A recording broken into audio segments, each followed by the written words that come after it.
You bet your ass it's good.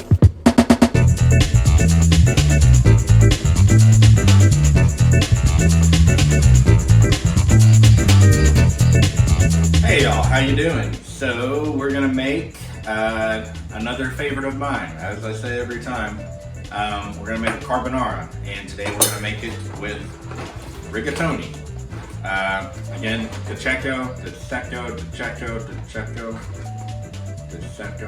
Checo brand, I love it. They have a really good, this is a rigatoni number 24. I love rigatoni, one of my favorite pasta shapes. You can make this with spaghetti. I mean, there are certain pastas that are meant for certain sauces from certain regions, but you know, I ain't Italian, I ain't from Italy, so I'm just doing the best I can with what I know and have learned. And I like carbonara with rigatoni. It works really nice. It's got the holes for the sauce to get in between it. Even like the bacon will fit in there. What is carbonara? Carbonara, traditionally you would have guanciale, which is like bacon made from a pork cheek. It's an Italian, you know, cured meat. You can use bacon, you could use pancetta. Here in America, we have a lot of good bacon, so I try to use the best bacon I can find because that's gonna help you get a lot of good flavor into this. If you can find like Benton's bacon or something, that would be sick. I actually have my own bacon that I made. This is the bacon I made with Avec to Spice Cure, which is, you know, the company I work with. So check that out. But they need just good slab bacon. It's okay if you have strips, but I like to try to find a slab that I can cut into a thicker piece and get like good lardons, which is, you know, just little diced strips of bacon. So for this, we're gonna make a family size meal here. We use a full pound of pasta, which means I need a quarter pound of bacon. Also, we're using pecorino romano, and then eggs. There's eggs in carbonara. It's eggs, bacon, and cheese. And I like to put a little black pepper in there. Good olive oil will help get the bacon started. I have a hot pan here. And what I'm gonna show you is we can put this whole dish together in the time that it takes to cook the pasta. Again, another very easy, well, all right. Carbonara can be a little harder to execute because of the egg factor. You gotta be careful not to scramble them. We'll get to that. I'd say 9 out of 10 times I get it right. Every once in a while I screw it up somehow. Hopefully today we get it right. But basically in the time it takes to cook this pasta, we can put this whole dish together, which is true of with a lot of pasta dishes that I'm gonna be showing you guys. So from start to finish, you can easily have this done in 10 minutes. We want our pasta to be al dente. Whenever we're finishing in the pan with the sauce, which is what we're gonna do here, let's go to the back here. It says that you should do it for, you know, 12 to 14 minutes cooking time. No, that's crazy. That's out of control. What does it say on the spaghetti? 10 to 12 minutes? No, way too long. We're gonna end up with soggy pasta. Whatever it says on the box, always take a couple minutes off. So I'm going to, whereas like with spaghetti, I might have it in the big boiling pot for 6 to 7 minutes and then finish for a couple minutes in the pan. For rigatoni, it is a little bit different. You know, it takes a little longer to cook because of the shape and the thickness of it. So I'm gonna go 8 minutes in the big pot, 8 to 9, we'll check it then, and then we'll finish in here. So, with that said, into salted, tastes like the ocean pasta water. I already salted it from a different video I did, so just trust me, it tastes like the ocean. There we go. So let's move fast here. We need about a quarter pound of bacon. So I need that.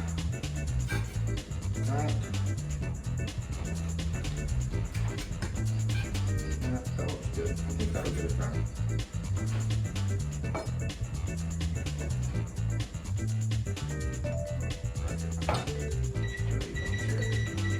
Eight minutes. All right, some olive oil into this hot pan just to help get the bacon going.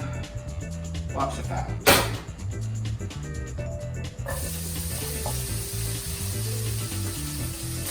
our lard on. See that? Just little thick little strips of bacon. Whew. Actually, I'm just looking at it. I want just a little more.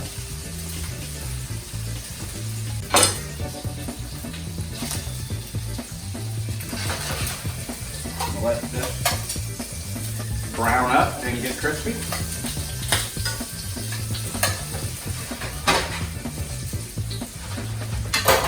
You can really crank the heat on this too. So pasta's boiling, bacon is getting crispy. Let's get our eggs ready real quick. I've had the eggs sitting out for a little bit. You'd like them to be close to room temperature if possible. That'll make them easy to temper. And yes, I can crack eggs with one hand. No problem. I'll try it if you don't feel comfortable doing it.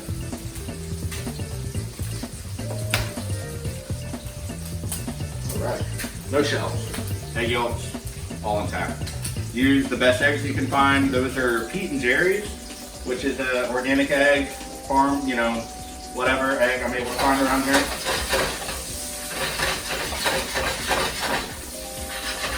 Bacon smells ridiculous. Yep, smoked this bacon. There should be a video you can go check out if you're interested on that. You can figure out how to smoke your own bacon too. All right, I need a little more. I got some pecorino here. I need a little more.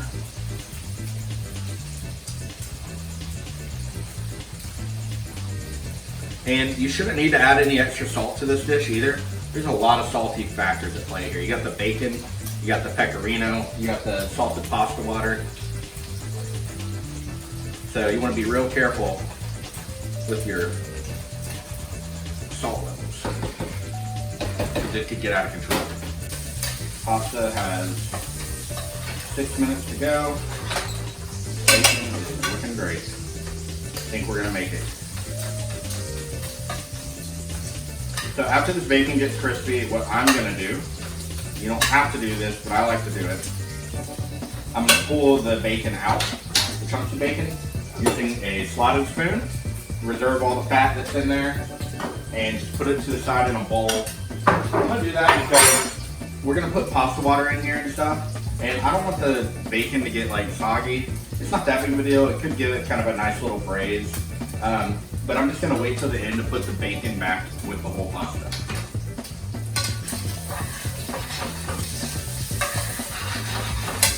Also, normally I would do this in a Dutch oven pan, pot, just as to have more space going up to not make a mess.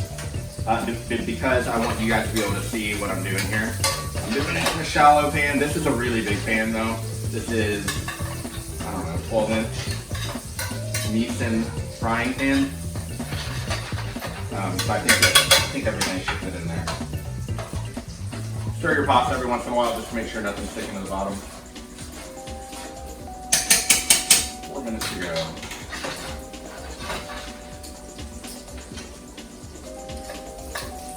And you just want to keep that bacon moving to make sure you're getting all sides, getting some exposure to the fat to keep it frying, keep it rendering. Look at that. That looks awesome.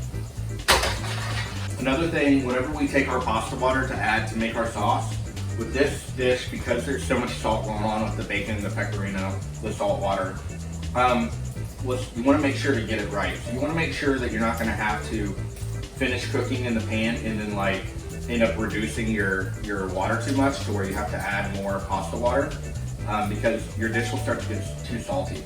So for a full pound of pasta and everything we're doing here, we're going to use probably about a half cup of pasta water in this dish. You can see the bacon just changing. Like I love the way bacon just goes from being that raw, you know, mushy, like whatever, like just kind of nothing cool going on about it. Just starts to change properties and just starts to look beautiful like that. I don't have my heat on all the way high heat with this, but you know, it's probably 80%. That's another thing. Whenever you're reading a recipe or somebody's telling you, how they're cooking something, you got to take into consideration your own setup, because my stove is going to be different than your stove. So you have to learn what, how hot things are happening, in your own cooking space. If I had a gas stove with, flames and stuff, it would be way different than this electric bullshit. So I hate this stove. I'm grateful to have a stove, but I don't like cooking on this. I prefer live fire or even an induction. I really like just about there. Our pasta is, timer is about to go off. There we go. Just want to check, see where this is at.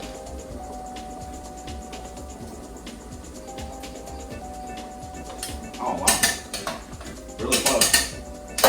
Give this 1 more minute now.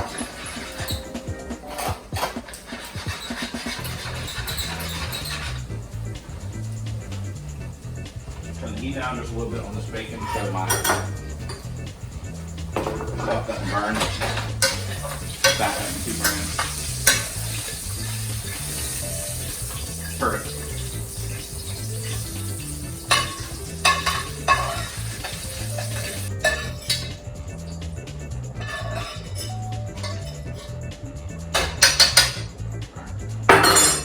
Pasta water ready to go. Just a cup, that'll be more than enough. Real quick, let's beat up our eggs.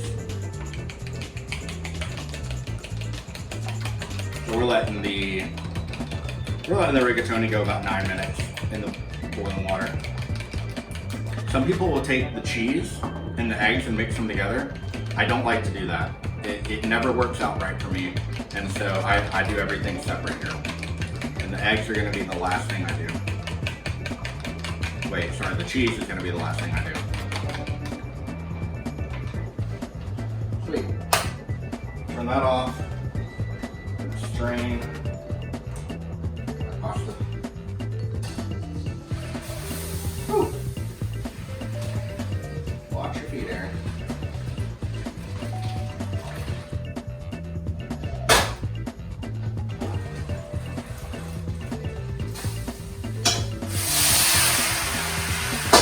Go. Turn the heat back up.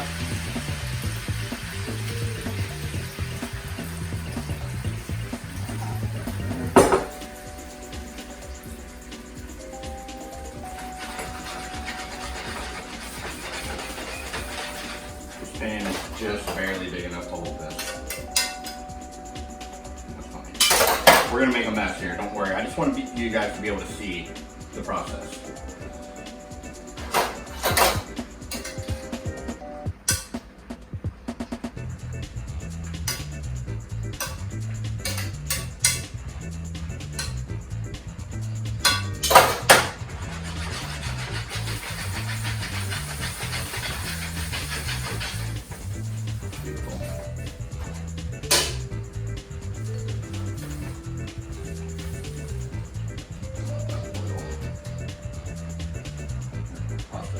Perfect. Absolutely perfect.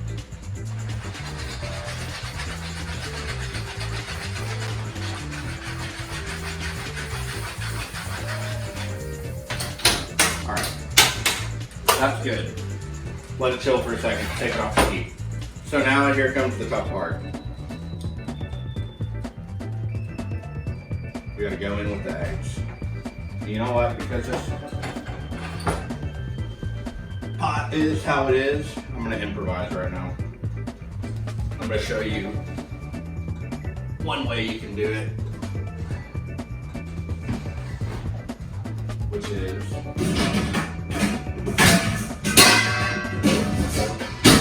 you can just get a whole new bowl here and you can mix it up like that. So that's what we're gonna do. Alright, right in here. Again, I'm doing this just because I underestimated how much room I was going to need in that pan there. But this way works really good too. That's one thing in cooking, always just be ready to adapt. So, if you put the eggs in when it's too hot, it will scramble the eggs, right? If you put the eggs in when it's cooled off enough, it won't be hot enough to temper the eggs and cook them. So we're just trying to find that sweet spot here. Been sitting for a couple of minutes. And just once you go in with the eggs, you just want to move fast with it. So.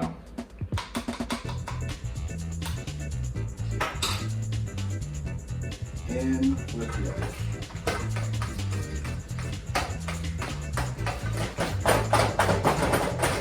Moving it, toss. The eggs are mixing with the pasta water and the bacon fat and the olive oil, and they're cooking, and it's making our sauce.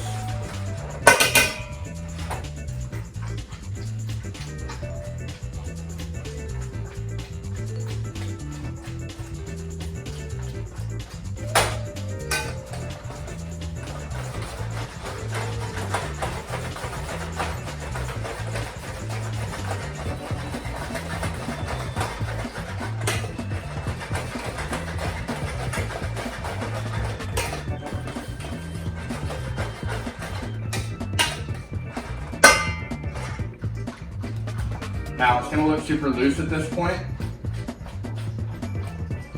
and that's where the cheese is going to come in. It's going to be that final step to really making this nice and creamy. And dump all that cheese.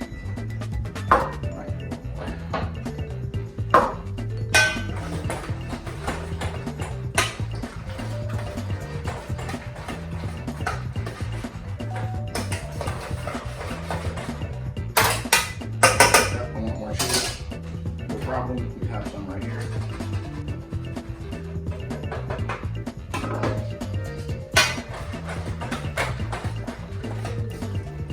Now you really start to see it come together.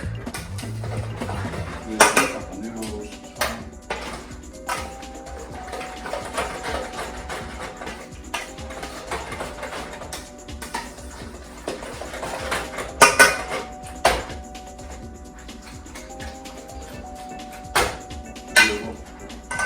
In with our bacon. Hit it with a little bit of pepper, not much.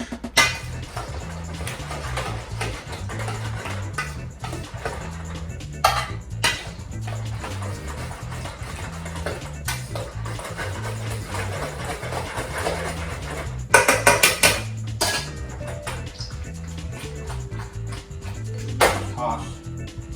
That's beautiful. Plate it up.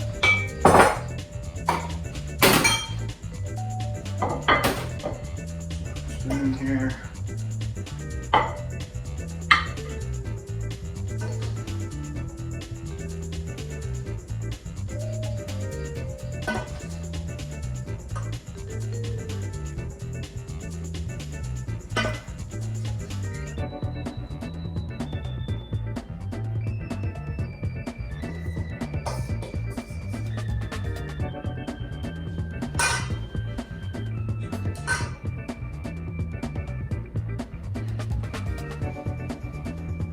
More cheese to finish.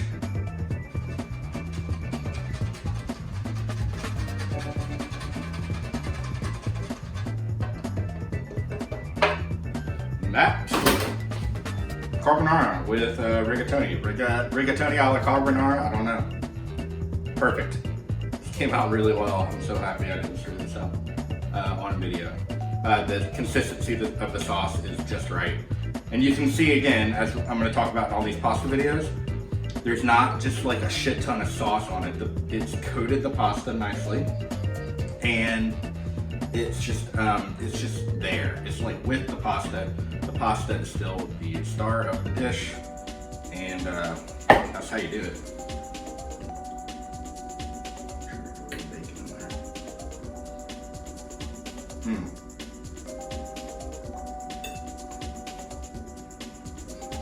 So good.